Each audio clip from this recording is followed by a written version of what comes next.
Welcome back. This is, I don't know, either episode 4 or episode 5.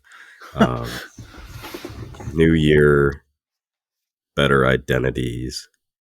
They will be talking about going into the new year, some of the goals we have set, some of the steps that we're going to take to get there, maybe some challenges that we're going to have along the way, not only challenging ourselves, but I think, at least for me, each month setting up a different challenge. We'll talk about January here in a bit. Brian, how are we doing? I'm good. I'm good. Excited to talk about this topic. New Year's been on my mind since like May because I'm ready for this year to end personally. But um, I got a lot of goals set. Uh, Not necessarily one for each month, but big, lofty financial and personal goals that I'm looking forward to talking about and actually following through on. So excited to talk about this episode. Yeah, definitely. Yeah, I think the year's not been great. It's really a lot of people. The economy stuff seems, at least for me, I don't know you particularly, like trying to find different jobs. Just kind of feeling like trapped, I guess, in a way. The decisions that I could make, but cost more money to be able to do them, and not really getting too much equity in doing it between renting or do I buy a house? Then I look at the house being sold like 6 years ago for 20 to 30% of what it's worth now. Something being bought for like 50 grand. Now they're trying to sell it for like 200,000. I don't know, it's tough, but yeah, I definitely share in the sentiment that I'm just waiting for this year to get over, and hopefully next year will be better. But even if it isn't outside of my own control or your own control, hopefully the things within our control we'll have a better semblance on and working towards. Yeah, absolutely, and that's that's really all you can do at the end of the day. Whether it's New Year's resolutions or just being a better person, doesn't have to come down to coming in next year. The things that you can control are what you should focus on. So, political climate, housing market, that's not really things you can control, but saving towards the house, making better decisions, healthier decisions, those are things that you can control and control now. I know that a lot of people use the New Year's as an excuse and they just, fall off. I think it's like 8% of people actually follow through on their New Year's resolutions. Mm-hmm. Um, and I'm definitely not one of those people. I think if I set, especially within the last few years, I've just kind of been going through a transformation as in my career. It's been harder, and especially while going through it, kind of parallel to being a parent, it's hard to set those goals. But I think just after the year that I've had personally, um, I'm a little bit more focused on what I want. Now that I'm in a career and working for a company that I love working for, it's a little bit easier mindset, but you know, everyone's different. There are people who are out there who are employed probably listening to me telling me to go to hell, but um, it's it's different for every person. But I kind of am just, as soon as it hits midnight today, like it's go time for me. Yeah, yeah. I think the New Year's resolution stuff, it really comes down to motivation. And I think I've heard it before, but if you're not motivated to start now, if you're pushing it back, then you're not really preparing yourself enough to be able to take it on. And that's when you get into like these crash diets or very restrictive habits that are way restricted for what you were doing previously. And a lot of people really can't keep up with it. You hear about the stories of somebody's like, oh, I'm going to start exercising again. But then they overdo it.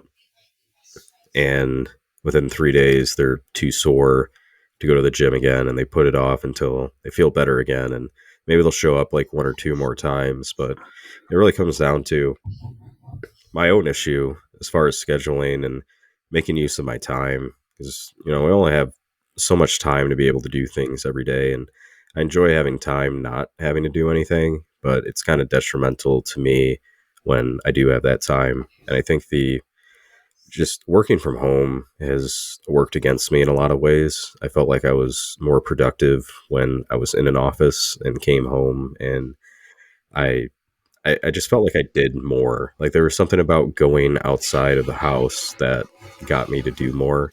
But now just like sitting in the house and I have, I can go lay in bed, go watch TV, I can go get something to eat, I can, go swing the golf club outside, or I can run to the gas station or whatever it is. And it's kind of one of the things that I need to work on a lot more outside of just the things that I do want to work on that I've identified, as far as not spending as much money trying to save, like you had mentioned, towards a house by only paying for things that I would consider necessities, as far as groceries, gas, my bills, the coding boot camp that I still haven't paid off that we got fucked by. um, but yeah, it's tough. I know it's tough for a lot of people because a lot of these habits form and these issues happen that just compound and you don't really realize it. And it's good that you've noticed and identified like this is an issue. I need to do something about it. But just trying to attack it right away without really getting a lot of knowledge in the subject, or really planning out like how you're going to want to do it. Because I think it's hard to really, at least for me, kind of identify like how long this change is going to take. How restrictive do I need to be? And also not getting down on myself when I trip up, which I think it's definitely a problem for me, and it's probably a problem for a lot of people. But it it's a lot. It's a lot to want to make a change and not only set goals for yourself, but trying to turn that into part of your identity, trying to turn that into part of your habits. As far as going to the gym, uh, currently I'm sick, so I haven't been able to go for a few days, and most of my stress is not really there. I think my body's just fighting off the infection still. But yeah, like a few months ago, started going to the gym 3 or 4 times a week, and if I missed, 3 days in a row, I would just start getting irrationally anxious, irrationally stressed for whatever reason, and I would have to work on my breathing exercises or trying to clear my mind, trying to calm down, just sitting at home, like not really doing anything. So, at least for the gym, I think I've gotten pretty aligned with going there every day. But the next challenge is trying to eat healthier, and it's a lot easier to go into the gym and throw weight around when you're eating. I don't know. I haven't counted. I'd be scared to count, but it's probably upwards of 2,600 calories a day. Just cutting that down to around 2,000 or 1,800 at my most restrictive. That's going to be a lot tougher. Yeah, that's that's always been my biggest problem, especially portion control. I never really counted calories, but that's one thing that I'm doing.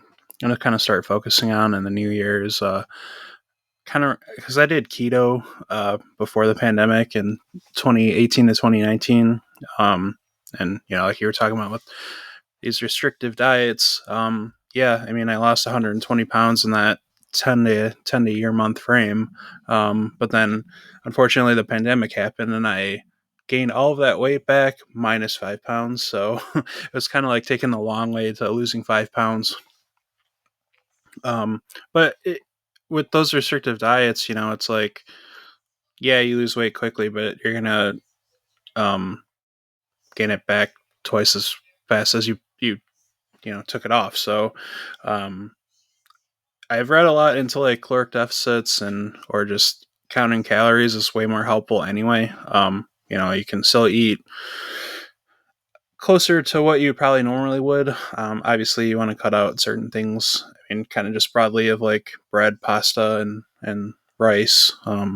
So, but yeah, I mean that's a huge goal of mine is to lose weight, get back into the gym, just be healthier. I mean, both my wife and I are overweight, and we don't want to kind of pass on those bad habits to our son.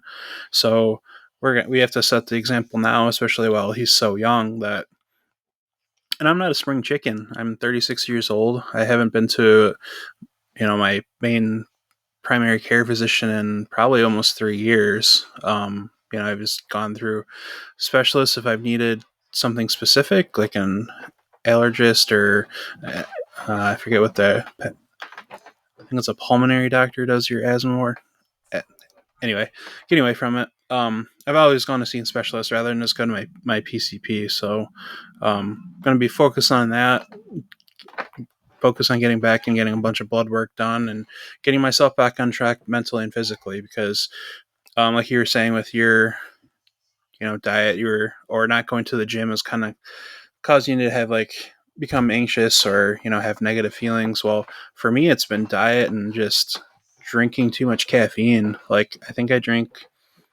have a 20-ounce Tervis, which is the equivalent of 4 cups of coffee, and I have like 2 or 3 of those in a day. So like by the end of it, I think like everyone's out to get me, like somebody's watching me. Like I just become kind of almost borderline paranoid delusional. So I've already kind of started the wheels on that. I'm down to 1 cup of coffee per day now, unless I'm really in it. Then I'll have a second one or something with lesser caffeine in it. But these are just small changes that I'm making now, like because I have control over this.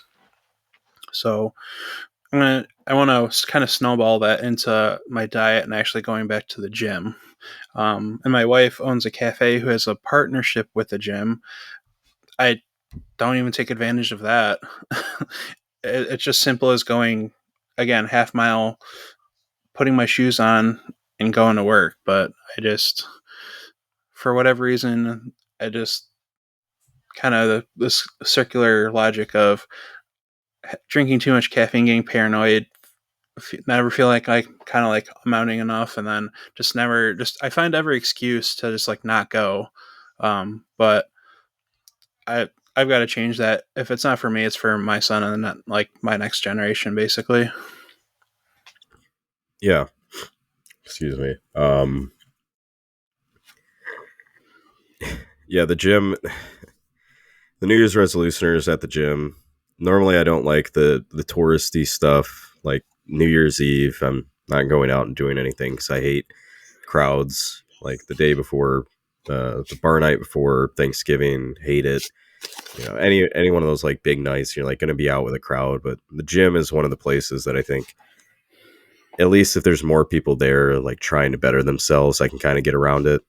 So I'm not as mad about it as I am like sitting in traffic or whatnot. Like if I have to wait on a machine and like people are trying to better themselves, like that's great. And yeah, I think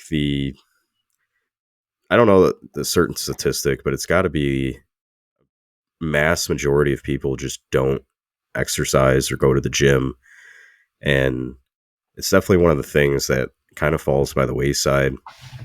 Because even talking to my mom earlier about, if I ever end up having kids and just like how much time it would take just to, make sure you're looking over them, not only being a good parent and instilling good values in them, but making sure that they don't set the house on fire or hurt themselves or whatever else. So I definitely get it that it's probably tough to, you know, go and do something alone or leave your leave your kid at home or leave your wife with them or whatever else. So I get it. I definitely think it's something that falls off for a lot of people. My parents, at least my mom and her ex husband, he went to the gym.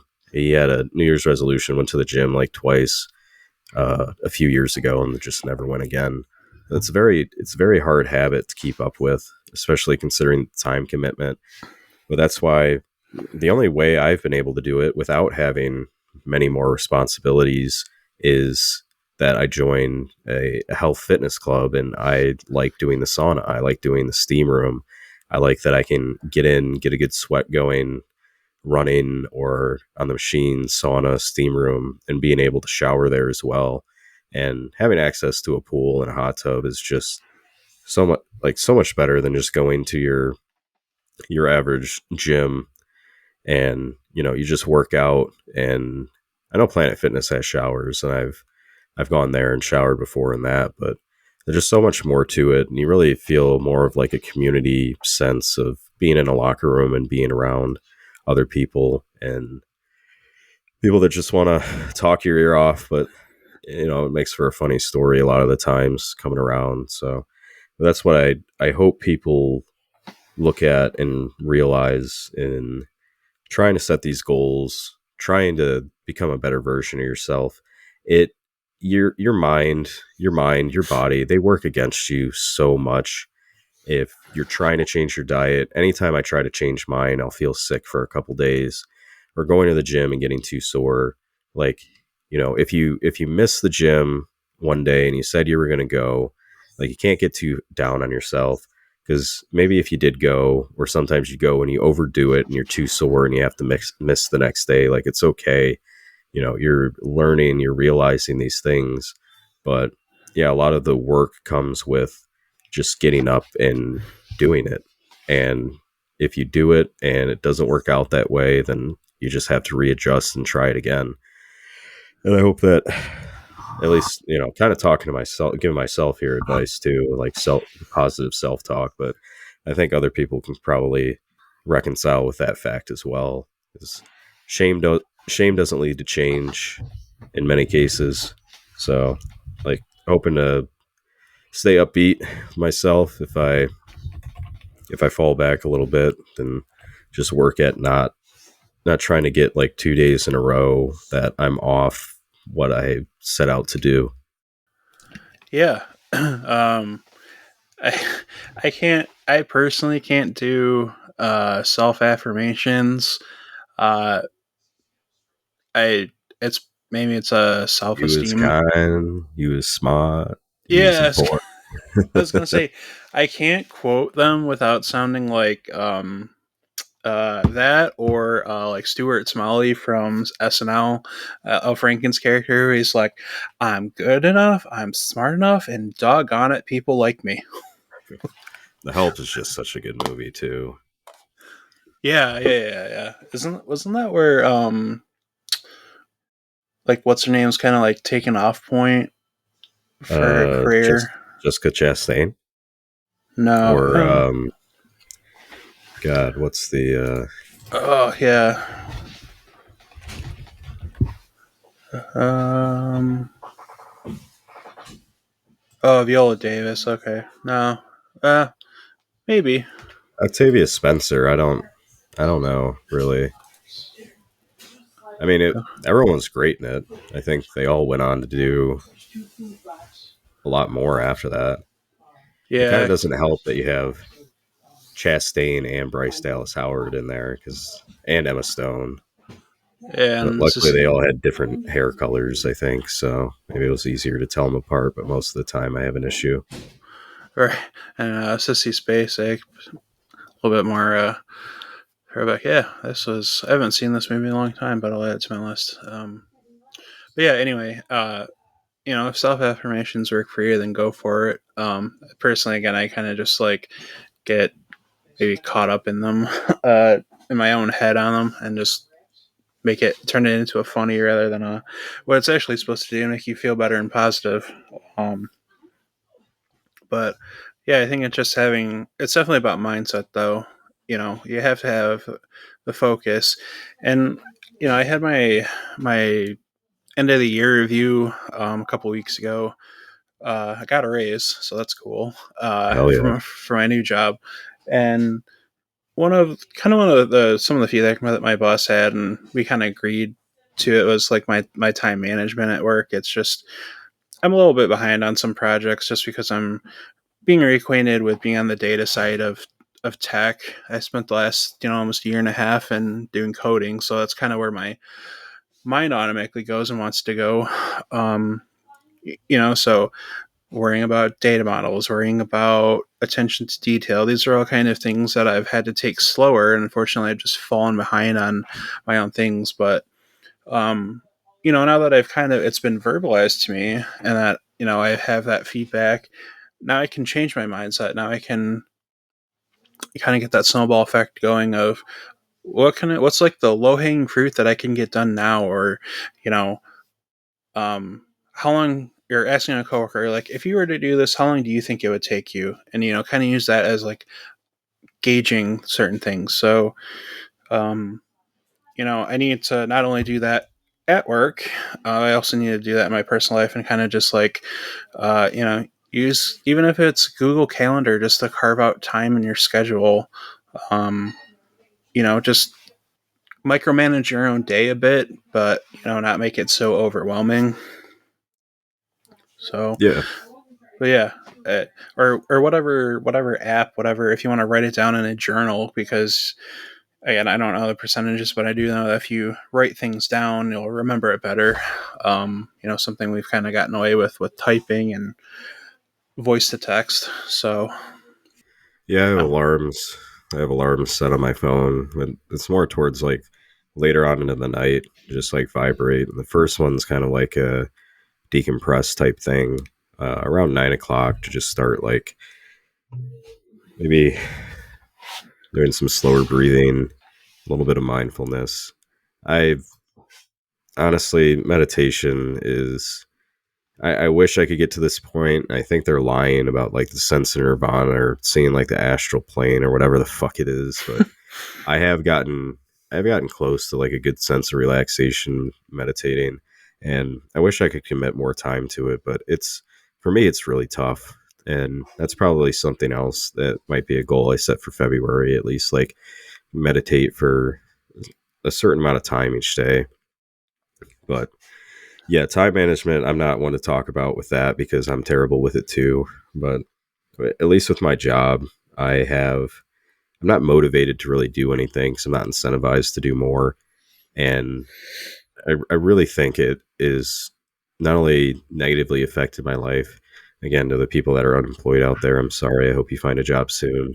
But it's not always greener on the other side. I'm sure I would have a lot more of an issue without having a job. So I'm very grateful to have one. That being said, there's always going to be things about whatever you're doing in a given day that you're not going to like. And working for a company where I'm underpaid, underappreciated, not really incentivized to do more, that I'm kind of being conditioned into being unproductive.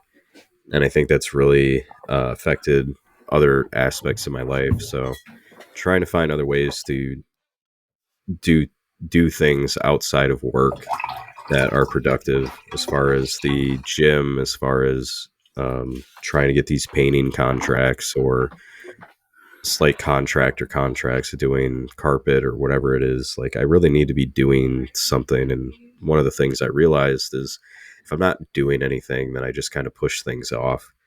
And that's something I'm looking to work on. But again, your mind, your body, they just work against you so often. Like it is easy to lay in bed or sit in your computer chair or on the couch, just scrolling on your phone. And next thing you know, 2 hours have gone by, which could have been a workout at the gym. It could have been, meditation plus cooking, doing the dishes or whatnot. So it's really coming down to just my own motivation and trying to find a way to be able to get that back.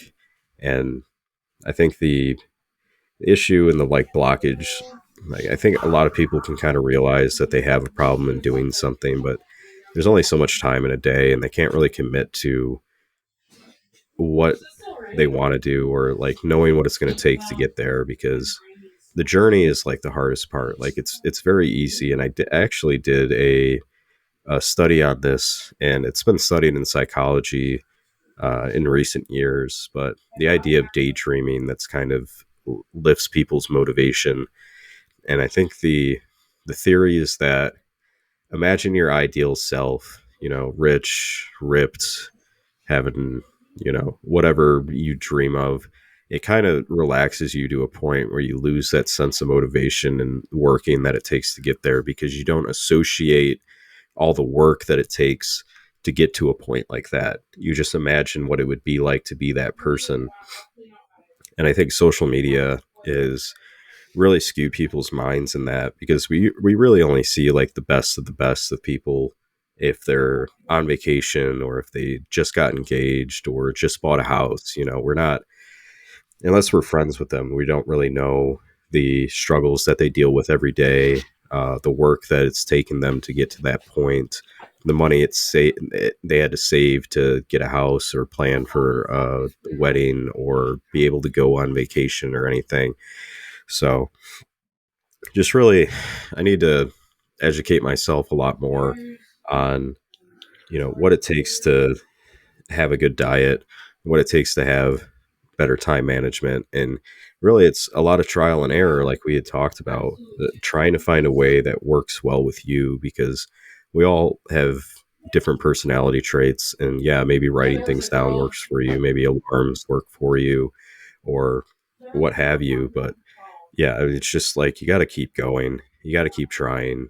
If there's something out there to remind you that you you can do it, and maybe if you're not doing so well, maybe it's time to change something about it. Because like just trying to go to the gym every day and failing at doing that, it's like, no, you haven't failed at it, but you have to learn, okay, well, maybe I need to be not going as hard at the gym, take some weight off, take some of the reps off, just like try to get into, at least that's what I did when I first showed up. um, just trying to get to a point where I'm not going to be too sore coming in the next day, because I know I want to come to the gym the next day. But now the next step in doing that is like, how do I get past this mental block? How do I up the weight? How do I work in my nutrition? I need to be getting more protein in me to build these muscles up more. But that takes me going to the grocery store and picking these things up and actually cooking them and then cleaning the dishes and putting chicken, broccoli, and rice in a microwave and eating it instead of door dashing Subway or something, So there's a lot more steps when it comes to it. And yeah, it's a lot harder. And the world has kind of worked against us and selling us on convenience. And it sucks, but that's just the nature of it. It is a lot harder to cook your own meals, to not spend money on things outside of your necessities, to take time to get into the gym and develop these routines and these habits. But even just scratching the surface has been so rewarding. Yeah, proof is definitely in the planning, or proof is in the pudding, whatever the saying is. But I think taking the time, like taking a real step back, kind of looking at it maybe from a different perspective, um, like kind of like what you're alluding to with going to the gym, and it's like, you know don't necessarily want to push it to the limit, especially on your first day going back, because they're just going to get burnt out quicker. Um, yeah, there's definitely always going to be trial and error with new things, but I think at least having maybe an initial plan and then kind of adjusting to how things are going and how things are feeling. I always like having setting up a plan, like when we're traveling. Doesn't mean that we have to stick to it to a T, because everything's going to change. People's moods are going to be different depending on how the day goes. So I think a little bit of test planning at the beginning, and then just adjusting as you're going along, because maybe there's going to be a day that like you're going to want to go to the gym and like you're feeling extra, but like, you know to kind of compensate for the days that like you don't feel like going. So um and then if you have a partner, and by just having communication, because it's like, it's like, hey babe, can I go to the gym? I haven't been in a couple weeks. Um it's really just not necessarily internalizing everything, but just kind of outwardly projecting your feelings. If it's writing it down in a journal, or putting it into a schedule, talking to your partner. I think, as the kids say, putting it out into the universe is kind of like its own meditation in it itself. And because I'm an out loud talker. If you hear me talking to myself, I am, and just kind of maybe go with it. But I like to verbalize these things because it helps me remember them better. So, just kind of one of my quirks, but it helps. So you think daddy's going to go throw some weight around? I'll be back when I feel like it. You think that's sufficient for uh Yeah, it's a start, right? You gotta adjust. you got to plan and adjust. Yeah. It's like everyone's got a plan, to go to the gym until you not get punched in the face, but you wake up the next day feeling like you got You did, punched yeah. all over. Yeah. And that's just what it is, you know.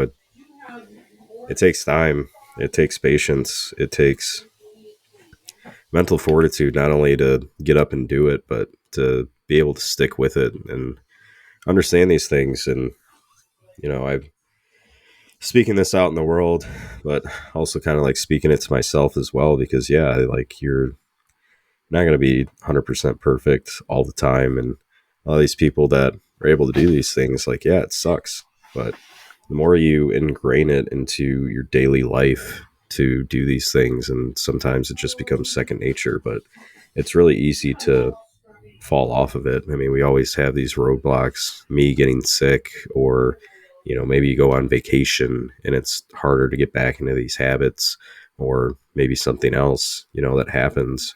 But it's just, yeah, it and be lucky if you have a partner that supports you and your journey and everything. Yeah, I'm looking lucky to have that, but for those who don't, maybe it's a little bit harder. Maybe you work better independently. Again, it's kind of knowing yourself. It's a lifelong process, but just having something to kind of echo back to, or is for me is maybe my key takeaway. Even if it's like a family member, or one of your buddies from like Xbox Live or Steam, like, hey, you know ladies man 2147, I gotta go to the gym, like I'm gonna go on this kill streak, and then I'm gonna go kill some reps, whatever.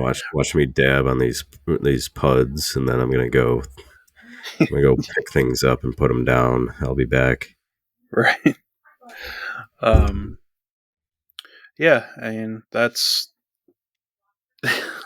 I maybe making your own accountability system, I'll put it that way.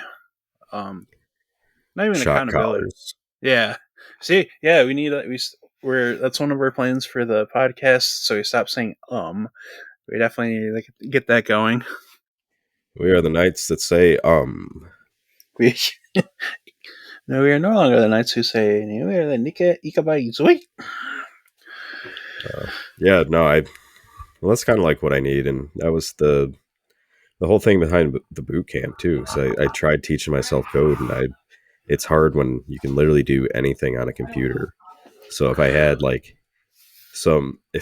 I don't know, like Dwayne the Rock Johnson just throws me into a room at a computer, and the only thing I'm able to do is go on Leet Code or Coursera, and I have Visual Studio Code, and like that's it on a computer, and I'm locked in there for like 2 hours a day. Like that'd be great, but fortunately, I don't have that, and I don't think most people do either. So yeah, it just comes down to you and your own motivation and everything. And I think we talk about Atomic Habits a lot with, I believe, James Clear is the author. Could be wrong about that. Maybe I'll have to fact check that. But the yeah, he talks about, you're not setting a goal, but you're trying. It's wanting to set a new identity.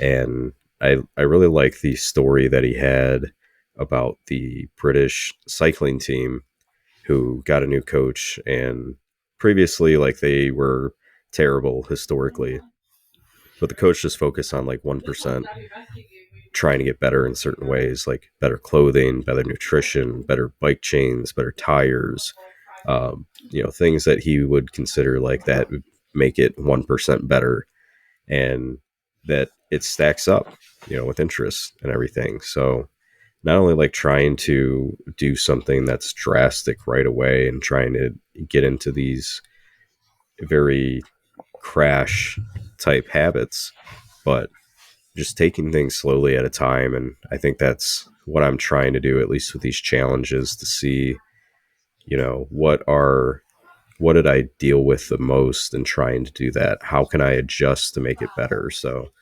January with being just spending money on basic necessities, bills, groceries, gas, things like that.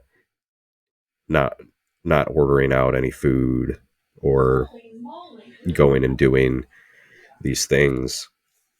And yeah, I mean the challenges I'm going to face is like trying to having to turn people down because I like most people need social interaction a lot of times. Like you can try to supplement it by being on Discord or Xbox Live or whatever else and talking to people.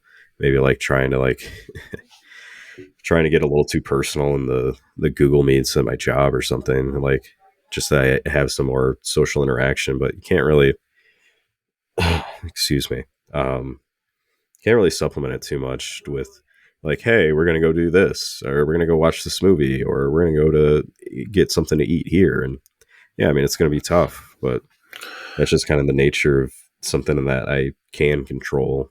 And I don't remember who had said it, but I seen it on some like brain rot TikTok a while ago. But it basically goes like, if you can do something about it, then don't worry. If you can't do something about it, don't worry. And that's kind of where my mind is at, or hoping that it's cemented into my brain as we get into the new year. That is the Dalai Lama. Really. Yeah, at least that's what Google. If you can, if you can do something about a situation, why worry? And if you can't do something about a situation, why worry? That Mhm. is, yeah, Yeah, very very insightful, yeah, very I like insightful that. individual. Yeah, I liked it a lot. It stuck with me throughout all the other brain rot videos I've seen. And James Clear did write Atomic Habits: Tiny Changes, Remarkable Results. An easy and proven way to build good habits and break bad ones. I'm actually going to buy that. Yeah, I was gonna assign that as your homework for this week. Well, you already broke my rule of not spending money, but well, We got 6 hours.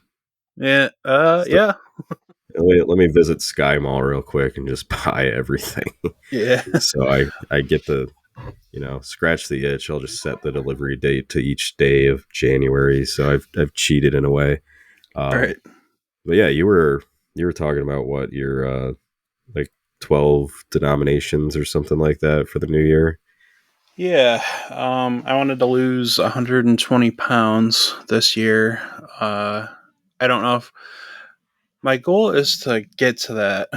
However, if I don't get there, I also have to give myself grace of trying in the journey. But I don't want to kind of set myself up for failure before I even start. My goal is to lose a lot of weight. My actual numeric value is 120 pounds. Um, and then I started a kind of a side business for because I can't get a real job coding anymore. Grass isn't always greener. Had one wasn't great, but I enjoy coding. I enjoy the problem solving. I enjoy designing things and professional looking websites. You know, I had a few paying gigs in this last 6 to 9 months that I've started. Um, I've done a lot of freelance, like volunteer work for a couple local businesses and charities. So I have those out there in my portfolio, but I'm looking to do $12,000 this year Nice. in sales. So, um, and I haven't even really advertised any, like even on like a Facebook group or like LinkedIn, professional platforms. This has just been all word of mouth stuff so far. So, I've got a few kind of paid gigs going forward. Um, So I'm set up early to kind of succeed in 2025. I almost said 2012. I don't know why.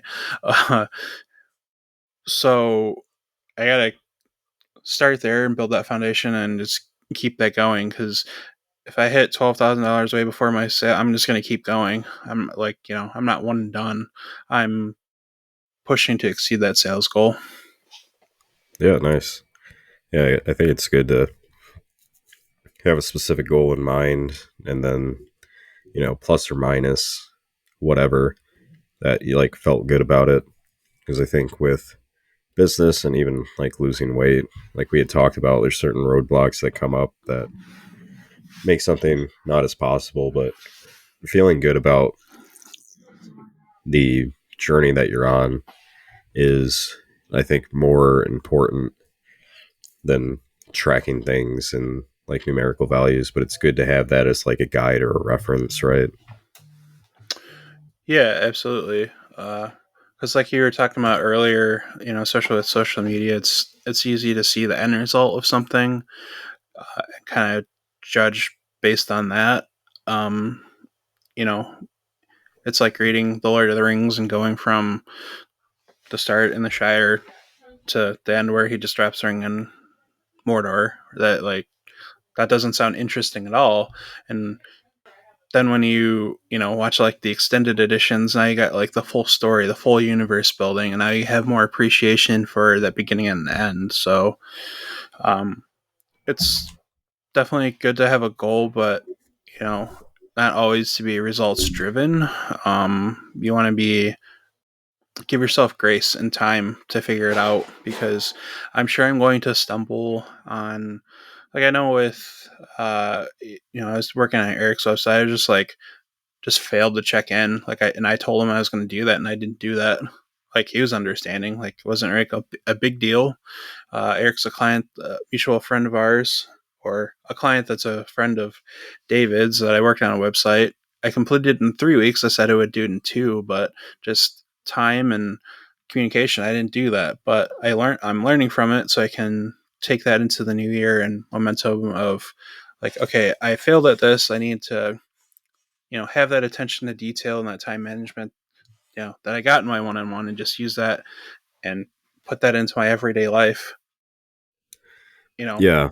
starting with my side business, or starting really just with me.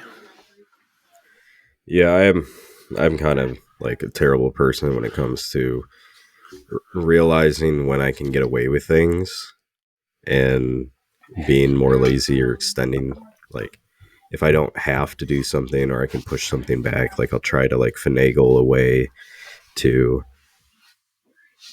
just get more time to not do it and then eventually do it. So I don't know if that's exactly what you were saying, but I know it's a issue of mine too that I'm looking to at least adjust on. And yeah, I mean, I've started and stopped at like a lot of these things.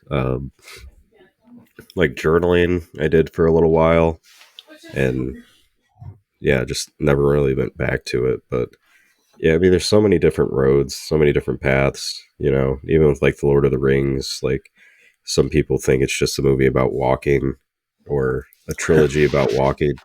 And yeah, I mean that might be like the general idea behind like most of these people, like they find the journey boring, and maybe it's harder for them to reconcile like the actual journey with getting to where you want to be. But it's not like they didn't have roadblocks when it came to getting to the end of that. And I'm sure Frodo would have thought like he was the person that was needed, and he would have just threw the ring into the fire right away. But it's not exactly what happened, and I'm sure he didn't plan on losing a finger either. Yeah, So it's never always going to be perfect. It's never always going to be easy. There's going to be things that you overcome, and there's no one that's going to be there that's like, oh wow, you overcame all against all odds, and you've gotten to this point. No, I mean it should be more about your own personal sense of responsibility and your own feeling of accomplishment. And sometimes people need to have that external validation for the things that they're doing. Not that there's anything wrong with it, but yeah, there's so many different facets of just personal improvement, and it never stops. So even when you get to, like you said, even when you've lost that amount of weight or you've made that amount in sales, like I'm not going to end there, but that's the benchmark for where I want to be. yeah, you have to set a goal and at least aim for it. Like, Frodo's, obviously his end destination was Mordor. It wasn't just to take an eagle and fly to the end and be done. It was, the personal anguish, the character building, the I don't know where I'm going, I need help. Right, so asking for outreach to kind of point you in the direction.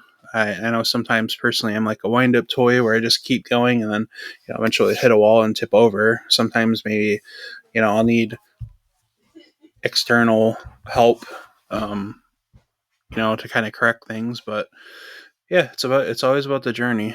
Um, the end point's nice, but you find more in doing than thinking about the end. So Yeah, yeah, it's like a we're at the. team. I was gonna Oh, say we're at the end of 2024 here, and I have grown a lot in 2024, but I'm looking to springboard in 2025. But that's it for me as far as 2024 goes. yeah, and no, I think that's a good point to realize too. It's like trying to get better at these things, and you never want to be. You want to be at least 1% better anytime you can, because the same thing happens if it's, and like what James Clear says, if you're negative 1% each time, then you're just compoundingly getting worse.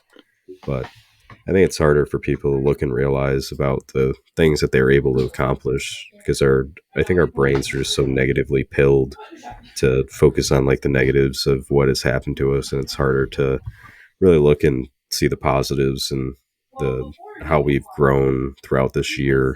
And yeah, there's a lot of motivation. There's a lot of feeling good about going into next year and all the things that we're going to want to change. But it's the reality is it's tough, and it's going to continue to be tough. But you just got to keep going and believe in yourself. And yeah, so I think that's pretty much where we'll end it here, and we'll keep you updated on the goals that we had set throughout the year in each episode, and probably add more to them. Not only kind of where we're at, but also the struggles we're dealing with, how we plan on overcoming them, what we've learned, and so on and so forth. Yeah, sounds good. I can't wait to keep everybody updated and kind of hold each other accountable, even if it's through this podcast. So I'm excited for our 2025. Yeah, me as well. All right. Thanks, everybody. Thanks, All right, Brian. We'll talk bye. next week. Yep. Bye. Bye, everybody.